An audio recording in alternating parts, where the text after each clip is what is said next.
Hello, everyone. Welcome to this webinar on Romano and Engel, a deep dive and personal discussion on their vision, mentorship, and the need for human-centered care, education, and research. This is the first in a series of webinars in the celebration of the Department of Psychiatry at the University of Rochester Medical Center on its 75th anniversary. I am Stephanie Brown-Clark, and I have been the director of the Division of Medical Humanities and Bioethics for the past 10 years, until a few months ago, when our division became a Department of Health Humanities and Bioethics in the School of Medicine. I am now serving as the interim chair. While the Department of Psychiatry is celebrating its 75th year, our department is celebrating, by my calculations, its 70th day.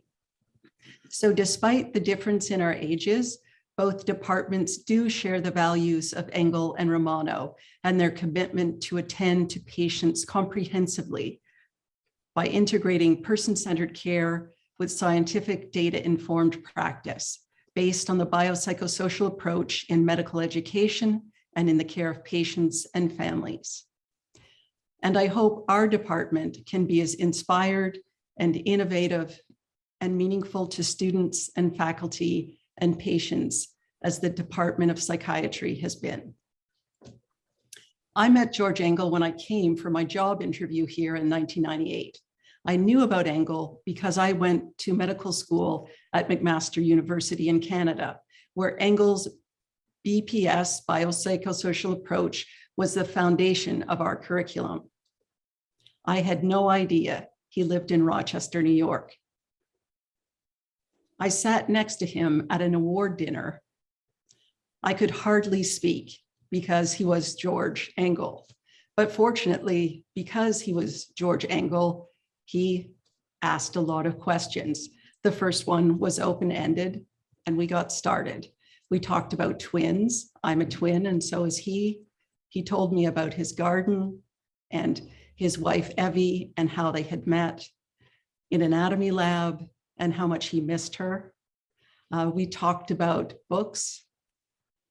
That conversation for me was a gift. I did not know John Romano. I got to know about him and more about Engel as part of a book project on Engel and Romano's lives and work with Jules Cohen and others. And some of those others are on the panel tonight. So for all those reasons, I am very excited and grateful to be part of this conversation tonight about the early history of the department, its origins, and the role of Doctors Romano and Engel, their vision of comprehensive, holistic BPS approach to patients and families in medical education and in clinical practice. So I'd like to thank Zena Schuber, who is the Director of Community Relations for the Department of Psychiatry, and also the 75th Anniversary Committee for all of their work and organization and thoughtfulness in developing this webinar series and this webinar tonight.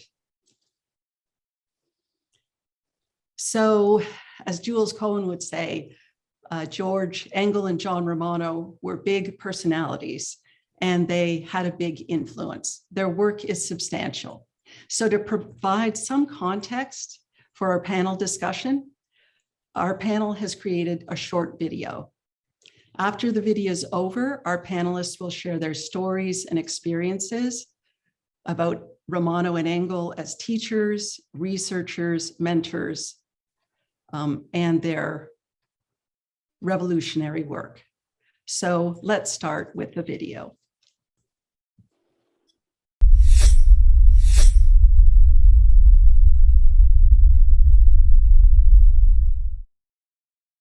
What weighed in your decision to come to Rochester? I think more than anything else was the organization of the school. As you know, from the very beginning, a very strong feeling I've had is to teach the medical student, teaching of the undergraduate medical student. And while I was interested in research and fostered it and sponsored it, and in graduate teaching and the resident training, I was very committed to teaching the medical student, because I felt this in Colorado, I felt it in in Boston, I felt it in Cincinnati, I felt it here, that here is probably where psychiatry can do its best work in terms of trying to influence the minds of young men and women who will be the doctors of tomorrow, regardless of what fields they may take. And I thought that Rochester lent itself better to that. It was, we were within bareheaded distance of one another. It was a more intimate relationship. Chicago was balkanized, as I thought McGill was, and as Minnesota was in many ways. And I thought here at Rochester, there was a greater intimacy between departments, which I thought would lend itself to it, and also help me to found and establish the famous 2-year rotating internship, which, of course, you are a distinguished graduate. It is wonderful to participate in the 75th anniversary of the Department of Psychiatry, University of Rochester. And it's especially not only wonderful, but also a privilege to have a chance to say a few things about George Engel and John Romano. Romano and Engel were two giants in American medicine who had a tremendous impact not only on medical education, but on the care of patients. Not only in this country, not only in psychiatry, but medicine more broadly, internationally, as well as throughout the nation. Let's start with John Romano. John Romano was a charismatic, scholarly, inspirational, and visionary leader with a great sense of humor, and he was a tremendous role model. He was, of course, the founding chair of the Department of Psychiatry and remained a chair for 25 years. He was a true Renaissance scholar, a prodigious reader, and he had a very deep thirst for new knowledge, especially anything to do with the human condition. When Romano came to Rochester in 1946, he had very definite ideas and novel ideas about how things should appear. Wing R was just being built for the Department of Psychiatry, and Romano felt that the inpatient units should be both comfortable and also appealing.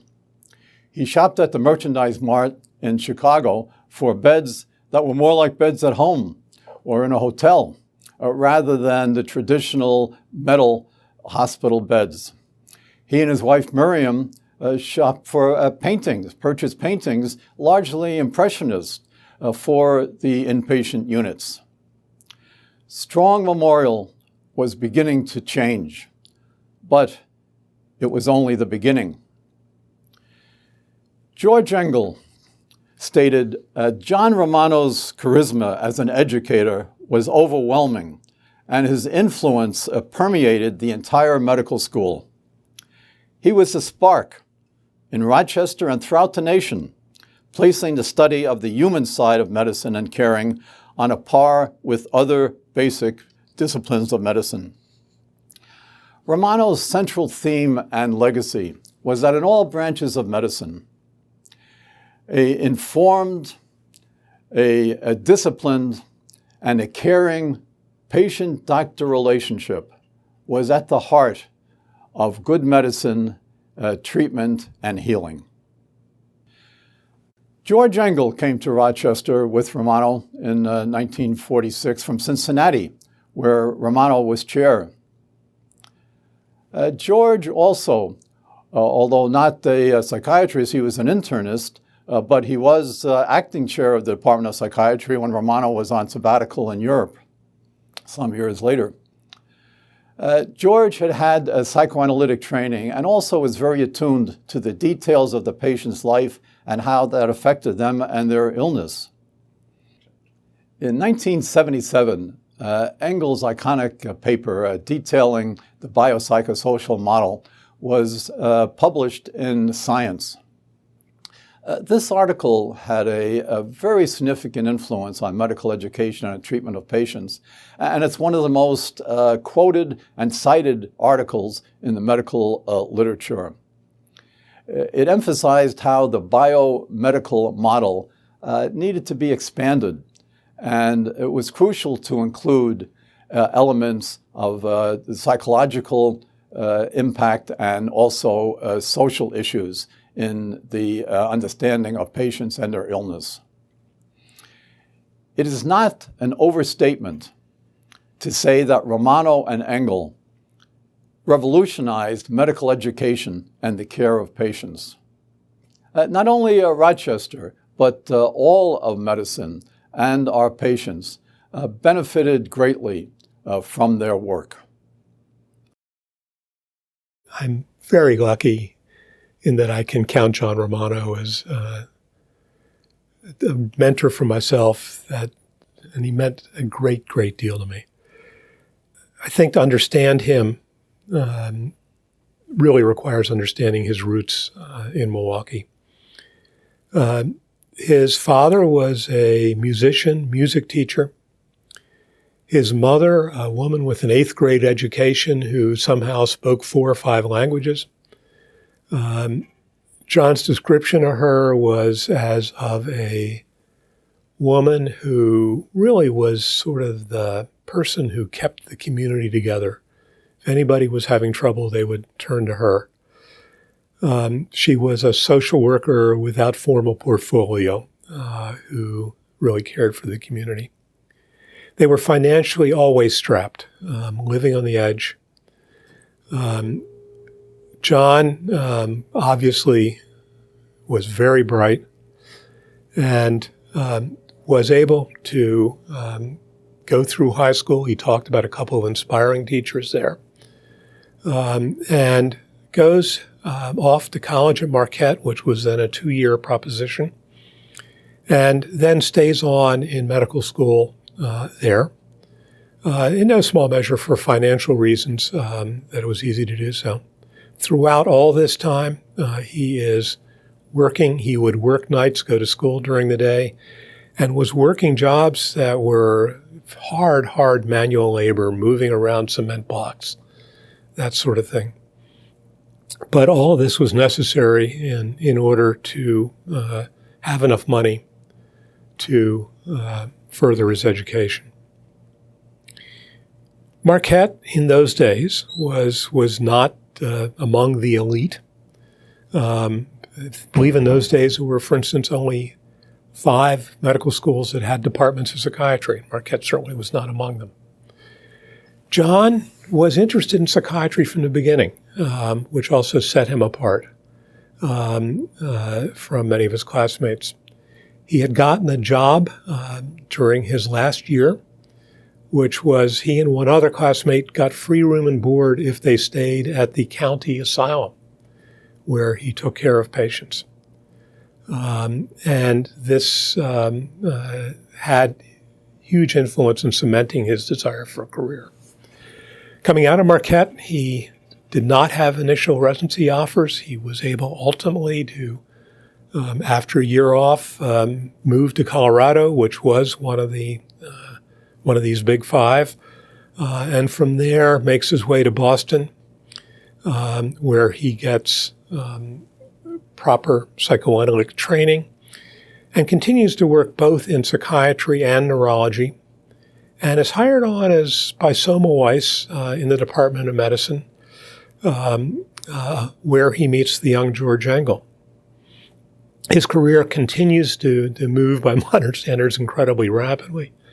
I think he was in his early 30s when he's asked to become chair of the Department of Psychiatry at Cincinnati. George Engel goes with him, and there starts George to become quite taken by psychoanalysis. And then, I believe more or less around age 35, there is the request to come to Rochester and to form a Department of Psychiatry here. Mrs. Rivas has her influence. There is money to build the R Wing. The department takes off. He then wants to bring, as he's arriving, George Engel with him, and approaches the dean, and the dean's response was, we have too many Jews. And John then draws a line in the sand and says, basically, if you want me, you're going to be taking Dr. Engel. And Dean Whipple then backs down, and the two of them come. They have enormous influence on the school.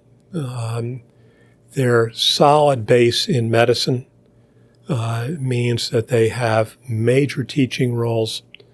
The department is respected in a way very few departments of psychiatry were in that era. And they really lay the groundwork for where we are now, for which I'm incredibly grateful. I came to Rochester in 1969 as an R1. During that year, I had the opportunity to attend John Romano's masterful case conferences. In those case conferences, he's demonstrated the importance of having a comprehensive psychiatric history in order to be able to better diagnose and treat patients. In the second year, I rotated through the socio-legal clinic, then called the court clinic. John Romano had established that court clinic in 1963, one of the first court clinics in the country. And the mission of the clinic was to provide consultations to the courts and provide treatment for those who were involved with the criminal justice system. After all these years and the criminalization of the mentally ill, the mission of the court clinic as envisioned by John Romano remains important as ever.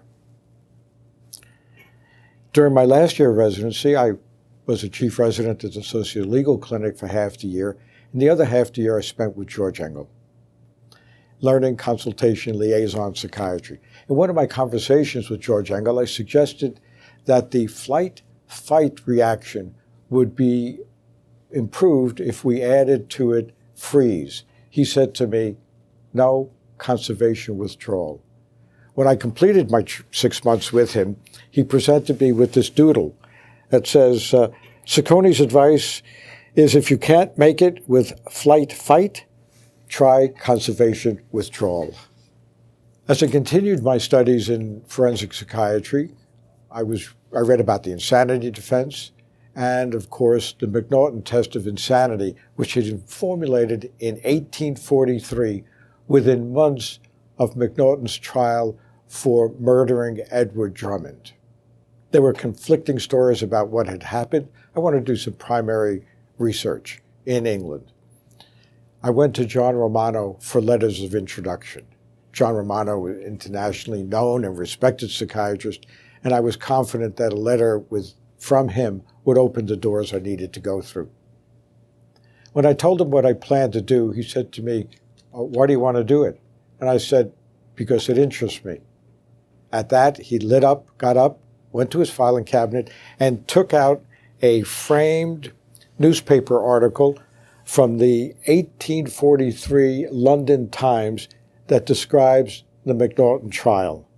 And in this frame, you'll also see an image of Queen Victoria and a comment that she wrote in her diary about the trial. I treasure this to this day. John Romano and George Engel, impressive thinkers, educators, influenced a legion of medical students, residents, and fellows. I was among that group, and I'm grateful to have had the opportunity to learn from each of them. One of the most interesting things that happened to me in my first decade here, which from 77 to 87, was to get to know Dr. Engel personally. We became friendly. He would invite me to his home. In nice weather, we would sit in his garden by his beautiful roses, drink tea, and I brought a little tape recorder and started recording his history and biography. He grew up, was an odd family constellation, in the household of his mother's brother, who was a world-famous clinician, a man called Emmanuel Libman, who was very much associated with Mount Sinai Hospital, which was a very high-prestige, Jewish-oriented hospital in New York City. So George grew up in this household, but the father was a figure who seemed to disappear in the family constellation. And the main relationship that Engel and his brothers, he had a twin brother and an older brother, all of whom were distinguished. His older brother became chair of the biochemistry department at Harvard Medical School. His twin brother had an important medical career, I believe, at Duke. The Engel boys, the twin brothers, got admitted to the medical school, having been undergraduates at Dartmouth.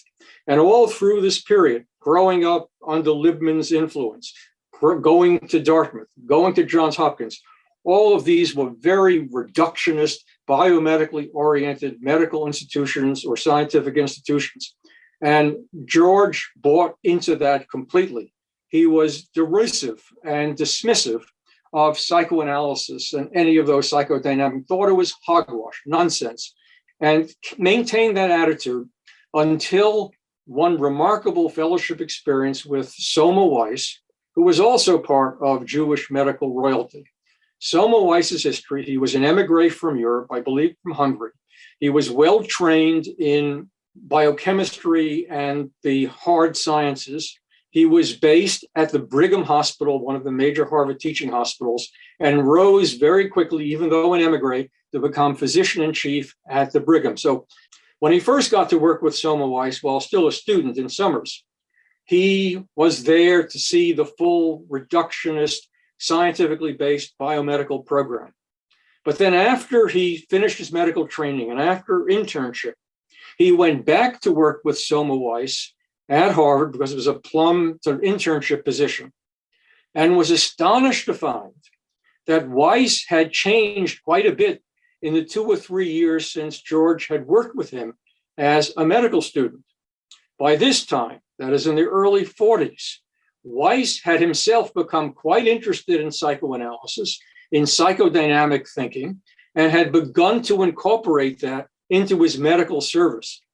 Astonishingly for George Engel, to actually incorporate a full-bred psychiatrist, John Romano, on his service, and to have Romano apply his psychiatric and slightly psychoanalytical skills and talents to the work he did with medical patients. When George Engel first witnessed this under Weiss's direction, who encouraged him to work closely with Romano, he was shocked, astonished, baffled, didn't know what to make of it. And the story then really becomes how he became won over to the sort of thing that Romano was doing, and eventually won over to the psychoanalytical basis and background for a lot of what Romano was doing. Engel reflected that the time in Cincinnati was the most exciting time he'd ever had in medicine. All these new currents and new ideas were floating through. After his resistance, he became a full convert and true believer. And by the time the opportunity to come to Rochester happened in 1946, Engel was fully on board. He rose very quickly, not only within the Rochester sphere, but he rose in the national sphere as well. And by the early 50s, he was a prominent psychoanalytically oriented psychosomatic researcher and presenter. By 1954, he became the president of the American Psychosomatic Society in this very psychoanalytic way. And by the mid-50s, he and his colleagues at Rochester were making major national presentations that he incorporated into his teaching at Rochester, and that he became famous not only in the United States, but worldwide by the late 50s and into the 60s. The big shock that happened to Engel and to others so completely committed to the psychoanalytic approach is that in the 60s, psychosomatic medicine began very quickly to fall out of favor.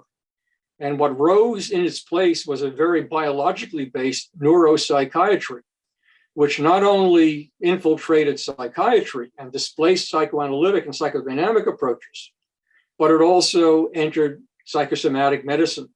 So that by the 70s, Engel found a world that he had conquered suddenly disappearing under his feet, being taken away from him. And as I see it, his brilliant 1977 paper in Science, in which he defined and tried to explain the attractions of the biopsychosocial model, was, I think, a kind of defensive posture, trying to regain a position to allow some psychodynamics, but not the full-blown psychoanalytic version of it, back into medicine, because that had been ripped away from him in the past decade, which I'm sure came as a great intellectual, emotional, and professional shock. I decided to come to the University of Rochester for my fellowship in biopsychosocial medicine because I was dedicated to the idea of bringing healthcare to all patients, and that continues to be my goal. When I came here and met George Engel, I realized that I had absolutely made the right decision.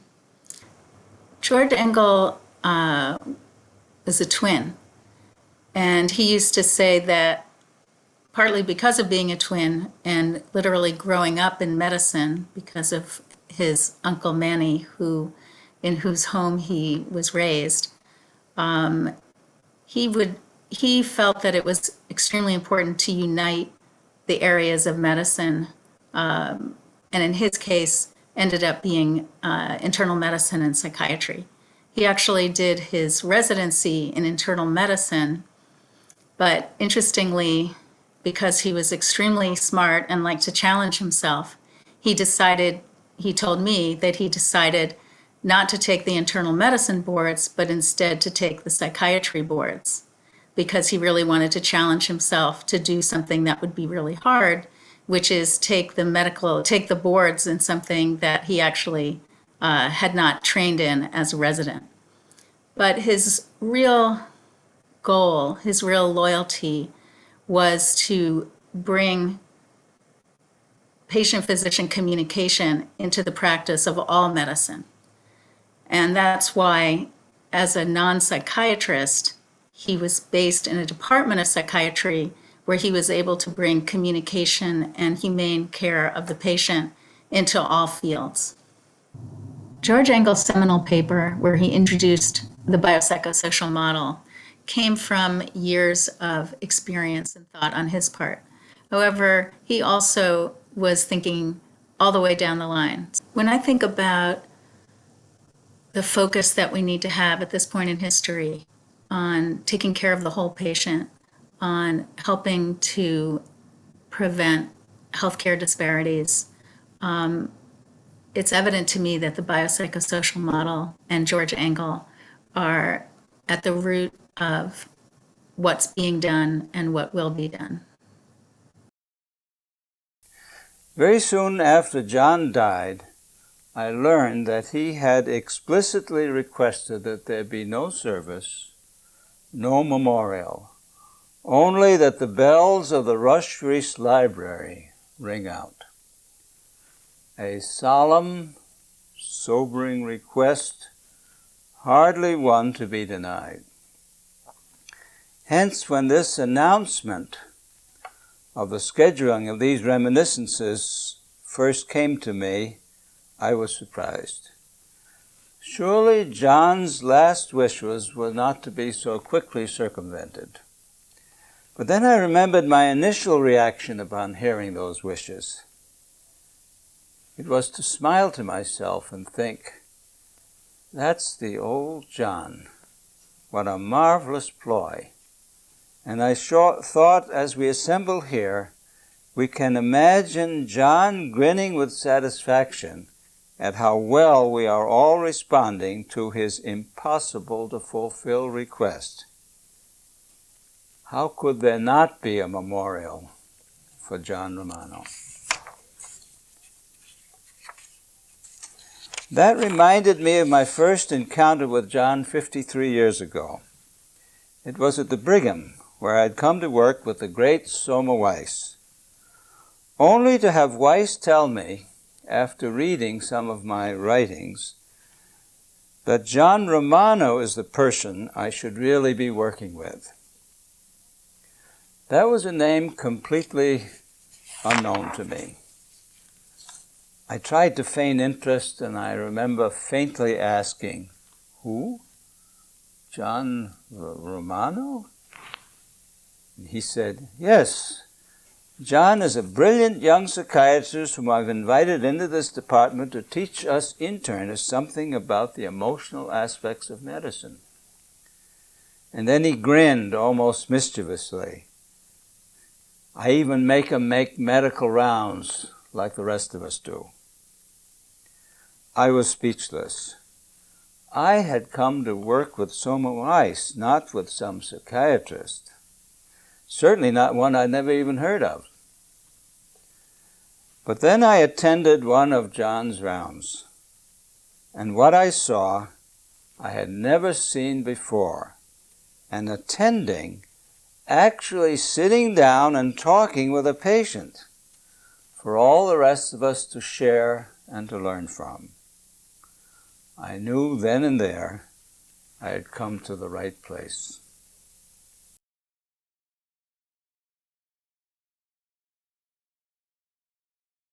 I hope this video has served as an introduction to Dr. Romano and Dr. Engel for those of you who did not know them, and as a reminder to those of you who did know them to think about your own stories and memories.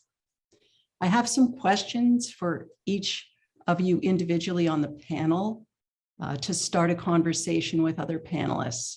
I invite the audience members to add their questions or comments to the Q&A box at the bottom of your Zoom screen. And we will save some time at the end for panelists to answer them. So Jack, my first question is to you.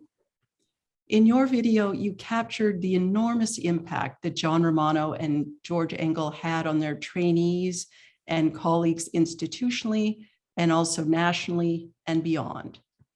As you said, it is not an overstatement to say they revolutionized medical education and patient care.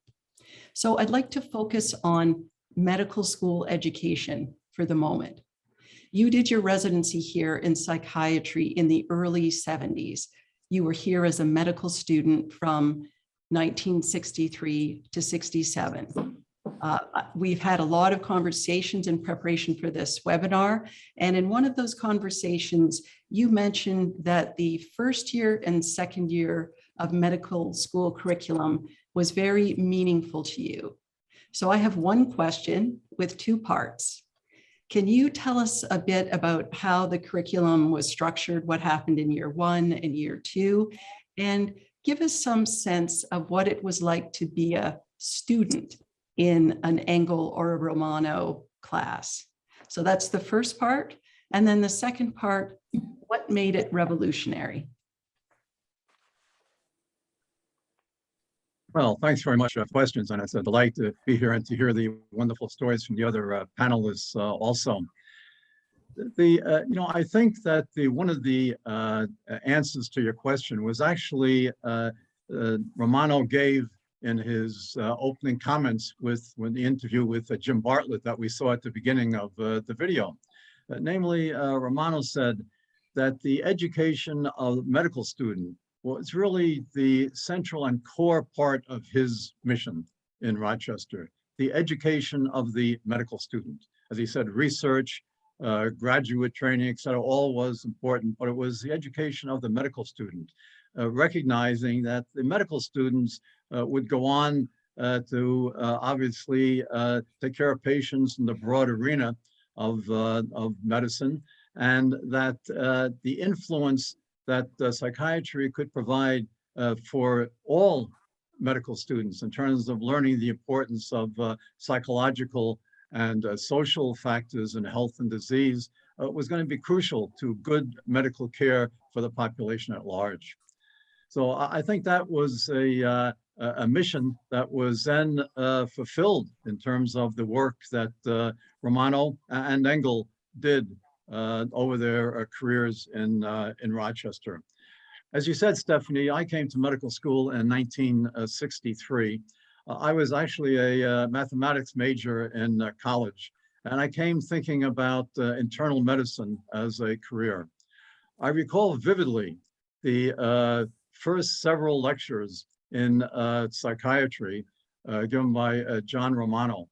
And to hear from this charismatic, scholarly professor and physician just blew me away as he talked about the human condition and what we needed to know. It was just so powerful.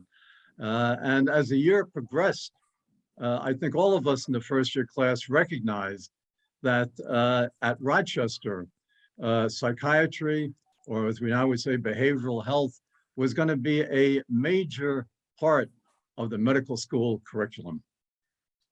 In the second year, the teaching was led by George Engel. And there were two real sections to the second year program. First was George had published a book in 1962 called Psychological Development in Health and Disease.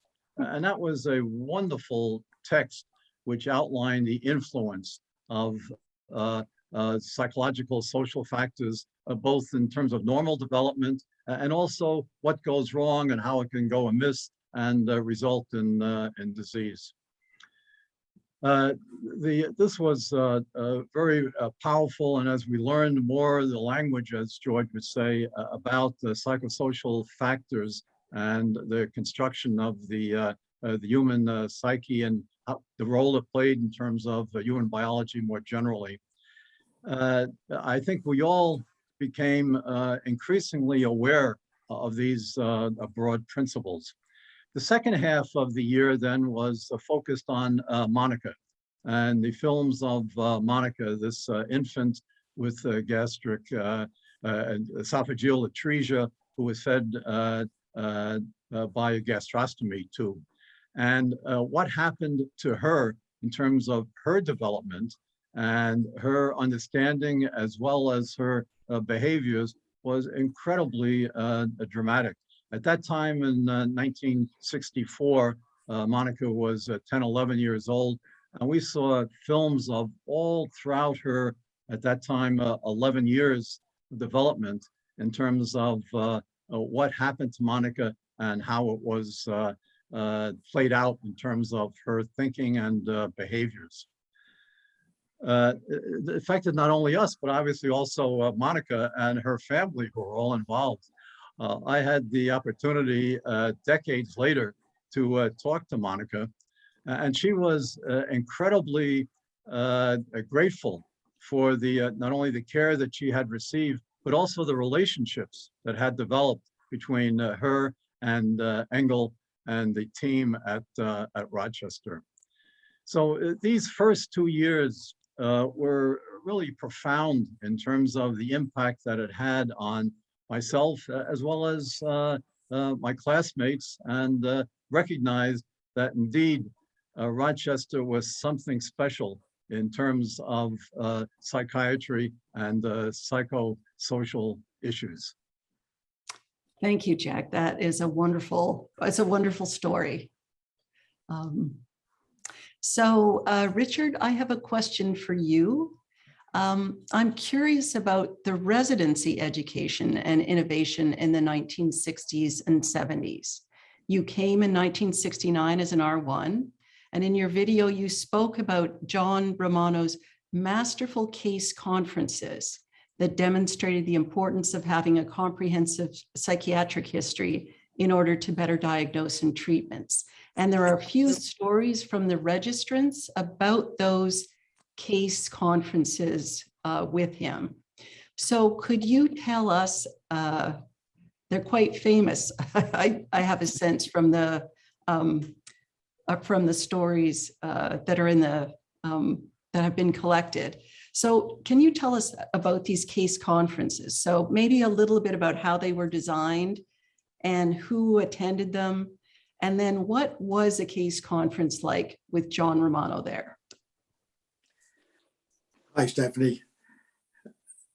The story of the case conference actually ties in with the kidnapping, because I came here to study psychiatry with the intention of returning to internal medicine, having completed an internal medicine internship. And I had read George Engel's book, Psychological Development in Health and Disease, and was told by some of my professors I should go to Rochester, study with John Romano and George Engel. And I was going to go back to internal medicine. John Romano's captivating, memorable case conferences served to kidnap me and bring me to psychiatry. For those who participated in them, it is a clear, memorable event. The medical student with whom I was working when I was that first year resident in presenting a case to John Romano ultimately became a very accomplished dermatologist. I saw him some 30 years later, and he vividly remembered the case presentation. And I'm sure that lots of folks will have stories like that. There was a certain excitement about the rounds and the fact you were going to present to Dr. Romano. And as residents, we wanted our medical students to do a great job to reflect on our enormous ability. So we worked closely. Now, it was an opportunity to educate and to work closely with the medical student. The medicals learn many things. But we were trying to think about what kinds of questions might John Romano ask that we should know the answer to. What was the name of the book at the bedside? Why was the person reading it? Or if they were doing some artwork, why were they doing that particular kind of artwork? Or what was the individual's aunt's name or the name of the pet? Now, that was all structural, yes. But at the heart of it, and again, George Engel refers to this, it was John Romano's understanding that the dialogue between the patient and the doctor formed the foundation for an informed, caring relationship. John Romano saw people as part of a biopsychosocial system, environment. He then wanted us to see people in human terms, which I found exciting and appropriate and meaningful. He didn't want us to see, and didn't want any of us to see, people as he termed it, infrahuman biological terms. And so when these rounds were going to be taking place, yes, there was a lot of structure, a lot of formality, a lot of preparation, but the lessons to be learned were important, and he had this charismatic way so that they stayed with us. Now, the people who would participate were all the trainees and medical students, staff, some of the nurses, especially nurses working with the particular patient. And we would, the medical student would present the case, Dr. Romano would have questions, and then he'd interview. And in the interview, invariably, he formed a meaningful link with the individual.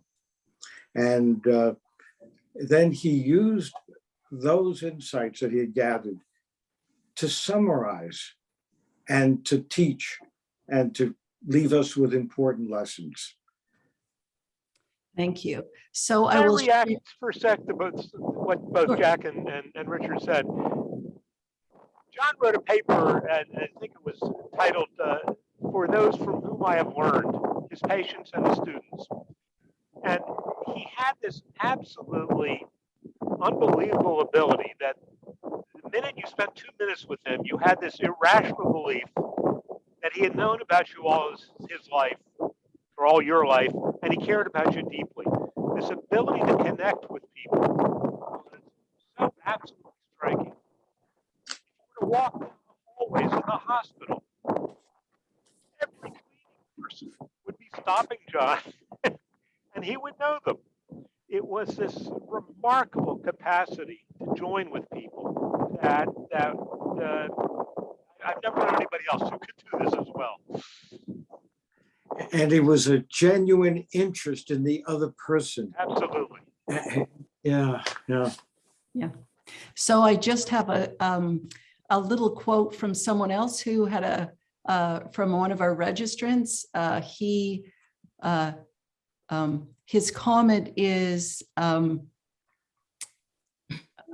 let's see, I'm sorry.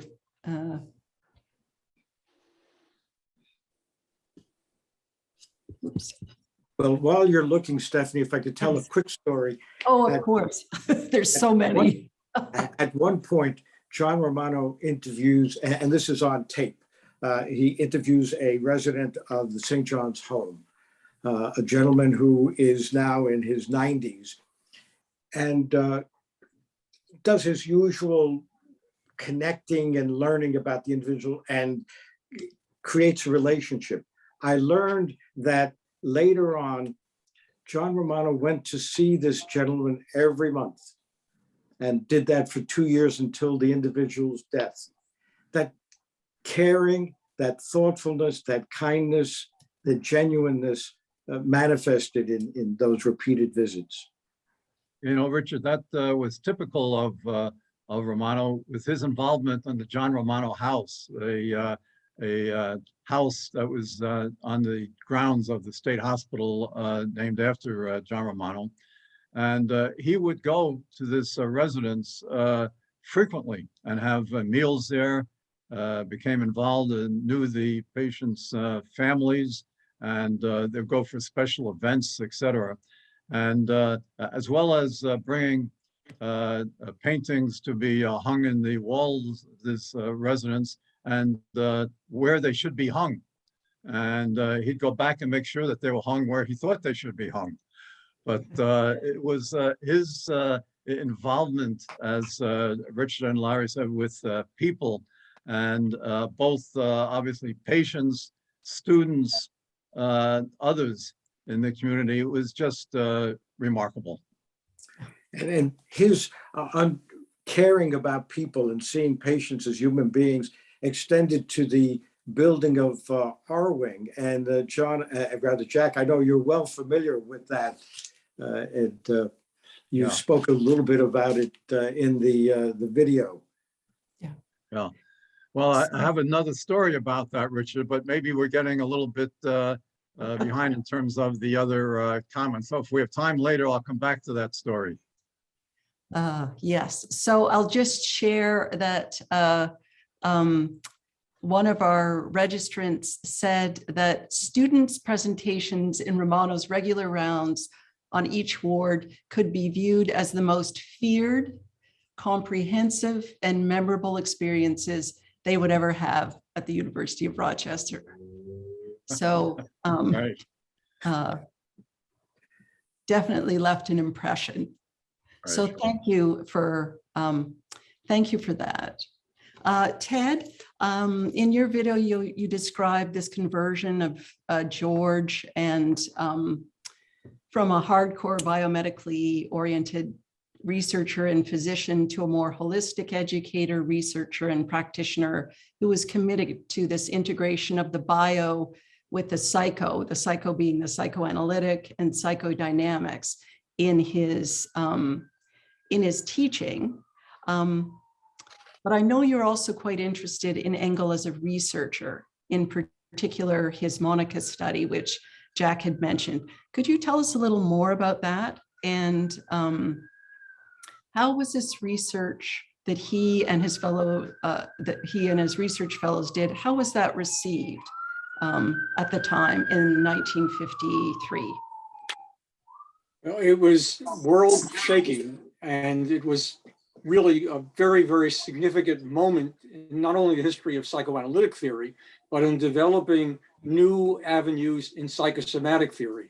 I have to create a little bit of a context because George, we know from what I said before, resisted psychoanalytic thinking, then became a true convert.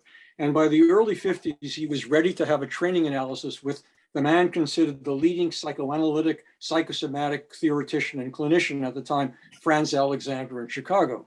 And in fact, George commuted to Chicago quite regularly to work with Alexander, to do his training analysis, and to be engaged in that. But there was a problem. Alexander had a notion of specificity. There were certain kinds of personalities that mapped into certain kinds of psychosomatic diseases. This was the asthmatic personality, this was the ulcerative personality, and so on. And George, in his own research work, he was very interested very early on in ulcerative colitis. It was something, in fact, that his mentor at Mount Sinai in his internship, a man called Eli Moskowitz, had brought his attention to. And George kept coming back and collecting cases on ulcerative colitis. He began to notice that there was, at least in his understanding of the patient's development, a general pre-onset condition rather than a particular personality alone that explains the development of full-blown colitis symptoms. And he had that in mind. He was also rather feisty, working under Alexander in the early 50s and trying to fight his way out of Alexander's rather rigid specificity mode. And it's in the middle of all that, collecting his own clinical material on ulcerative colitis, working with colleagues like William Green and Art Schmally on their clinical work, in which they're looking for pre-onset conditions in a more general way. In the midst of all that, almost literally from the sky, falls Monica, this special patient first admitted in 1953.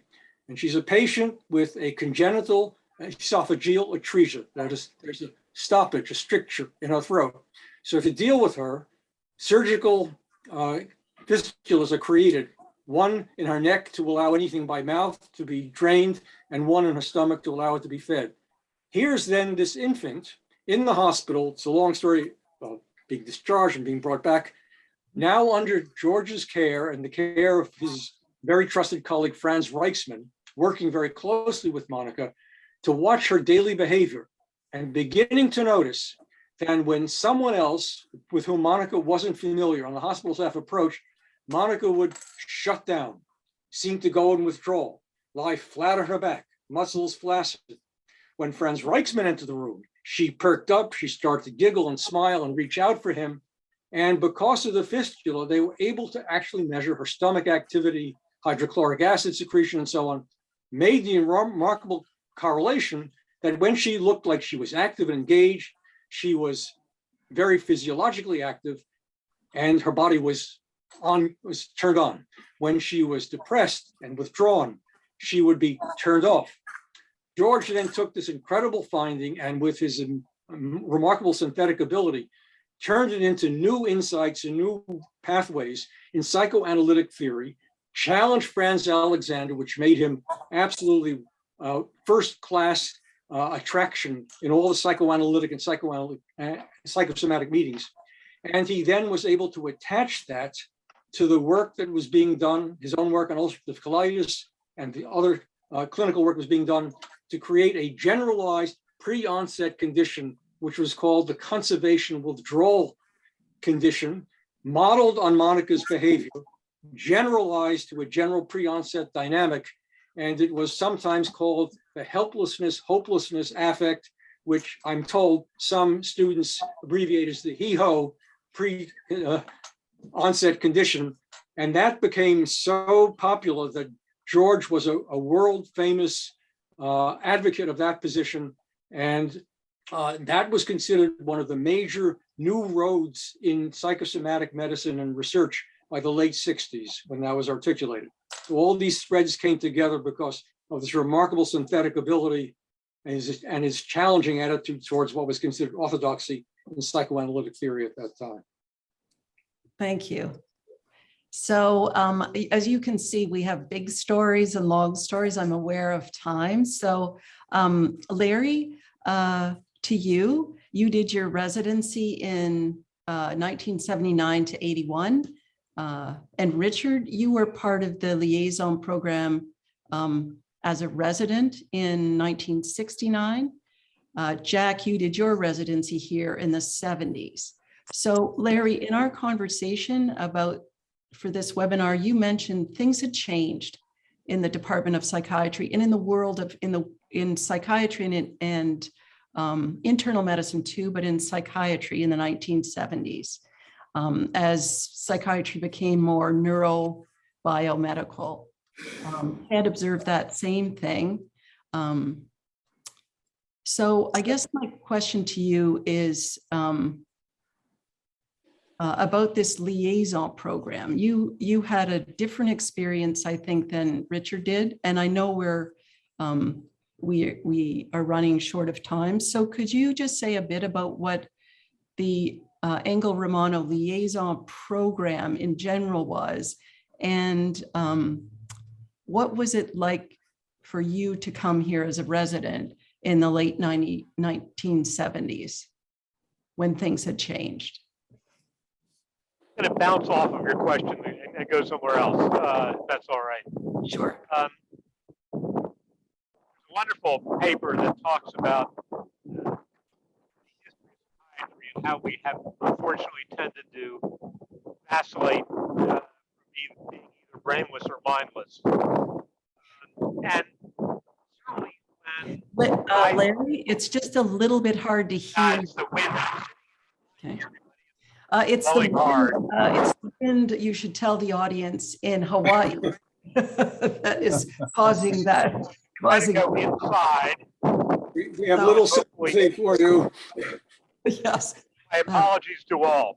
Oh, so while you're Hopefully doing this will be that- worse. This will be better.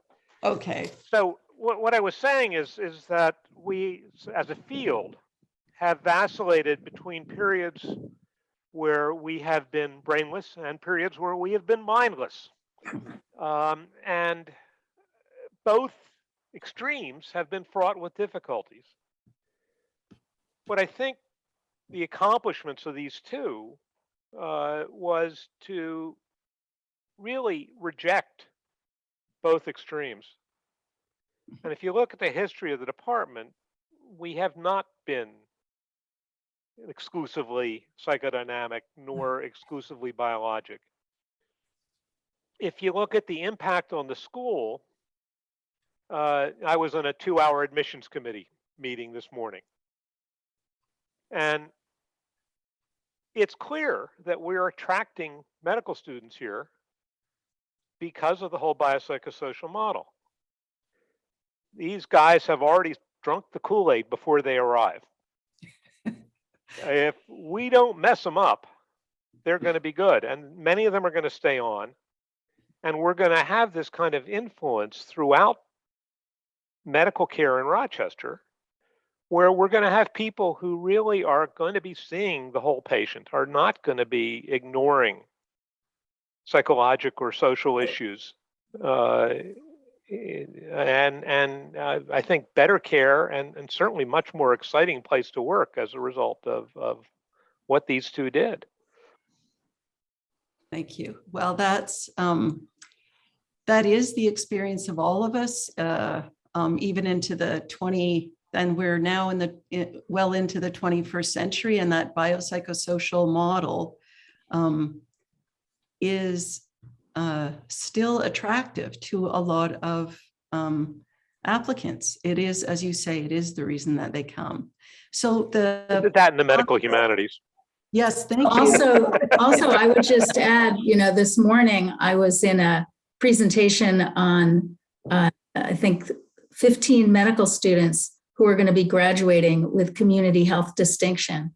And each one had a more exciting project than the next. And they ranged from working with people in Spanish in the high schools to, working with teenagers, older people, the fourth trimester, basically they called it, where they were working with people after they gave birth, and working with Black students at East High, just students that go above and beyond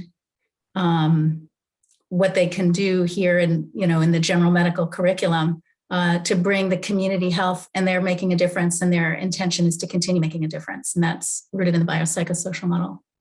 That's fabulous. And, it seems to me that your work, Diane, you were here as a fellow in the 1990s. It almost seems that we've talked about the bio and the psycho, but the work that you do and the way that you understand the BPS, you've really added this social community. It was always there, but I think that the emphasis of your work with working with women, addressing disparities, the social determinants of health, these community outreach projects are really another manifestation of this biopsychosocial model, as you said. Now, working with women involved in the criminal legal system who are trying to overcome those disparities, racial, economic, ethnic disparities, and stigma. And I remember when George told me this story of when he interviewed, so he would always interview people, and I think we're seeing some of this in the comments from the audience, that he would interview people in front of, in a large group with the medical students watching, because he didn't want to be the only one who knew the secret. He wanted other people to know, right? And he would invariably find some key bit of information that would break everything open. And he did that in a way where also I learned that from Tim Quill, Mac Lipkin, Tony Suckman, and others. And I know in this one case, there was a patient who had swollen legs and nobody could figure out why he had swollen legs. And there were all these tests that they had done, blood tests, x-rays, et cetera, et cetera.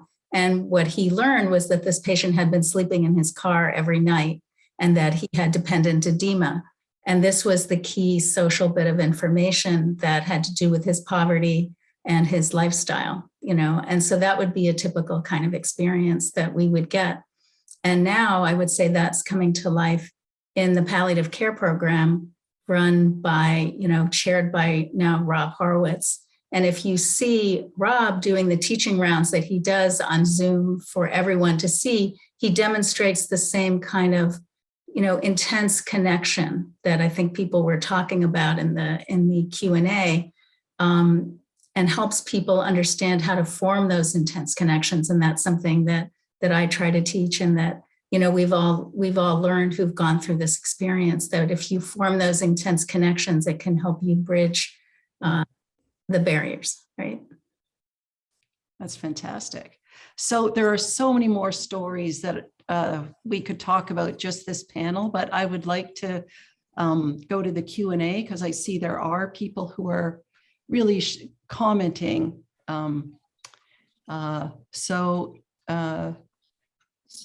There is mention here about, Jack, you co-authored an article with Dr. Romano. Is there a stethoscope in the house? And the question is, you noted that psychiatrists sometimes do not perform detailed physical examinations on their patients. So this is a question to Jack. I'm sorry, I can hardly see this. To Jack, Rich, and Larry, your comments, where we stand on that. I'm sorry, Yes, issue. well, Sorry, as you say, 44 Stephanie, years, as 44 years. Richard Kripke, who's adolescent medicine, has asked the question. The paper was, the title of the paper actually came from an earlier paper, the 50th anniversary of the American Psychiatric Association, in which the main presenter, who was a neurologist, actually sort of chastised the psychiatrist and said, in some hospitals, I can't even find a stethoscope, psychiatric hospitals. So that was the person. And Romano was aware that as the time had gone on, psychiatrists did less and less in terms of physical examining patients. And so that was what the paper was about.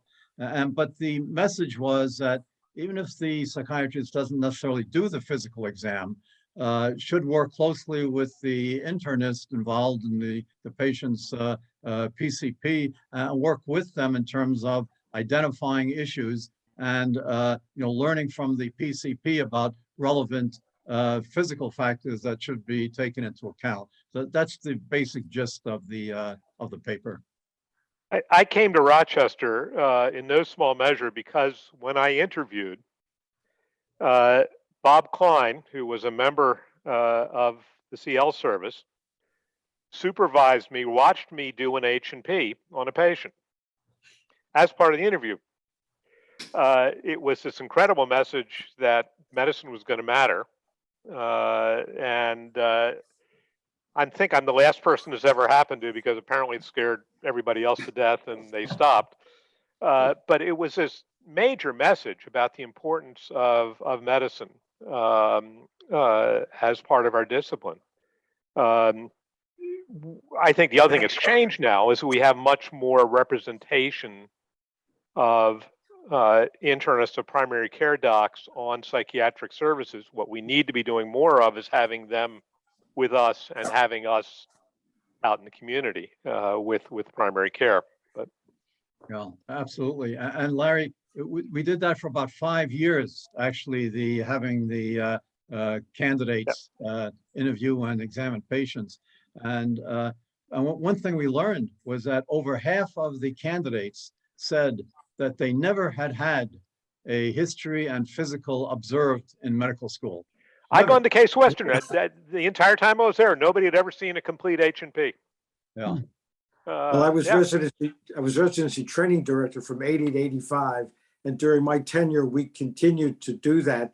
And I had worked closely with Bob Klein, who of course was a core member of George Engel's liaison service.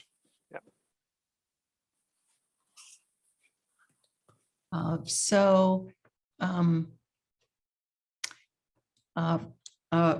one of the commenters, we have not, something we haven't mentioned is the depth of interest and achievements of both John and George in physiology and the warm friendship they had with Bob Joint, who they recruited to U of R in 1966. Yeah, that's a great question. That's Ira Schultzen, esteemed neurologist and former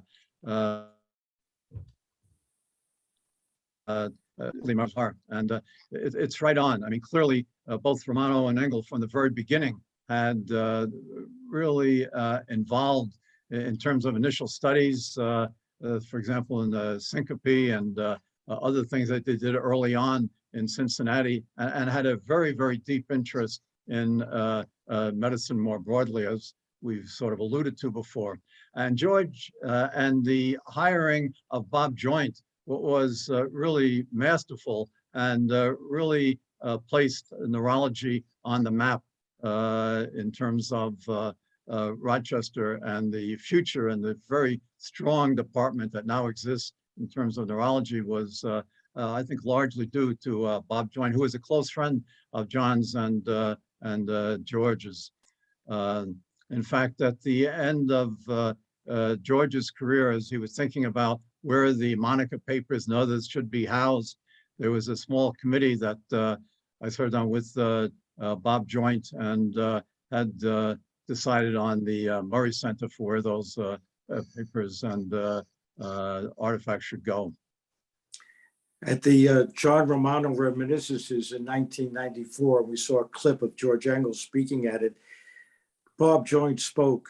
He spoke eloquently, and those of you who know Bob Joint know he could both be learned, funny, and eloquent.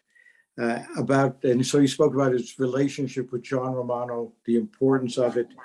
And he also spoke about John Romano's friendship and kindness. And when Bob was ill, John would visit with him, and he said that John would bring him apples and Snickers. Bob Joint wrote a wonderful obituary for John Romano about the year after his death, or reminiscence, I guess, rather than obituary. That's wonderful. So in the time that we have left, I think I'm sorry, I apologize. I'm having a hard time seeing the questions.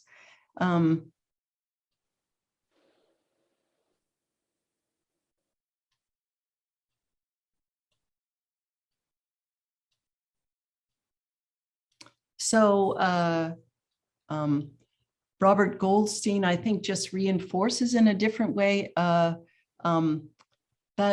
the importance at this institution of combining the medicine matters, as you said, Larry.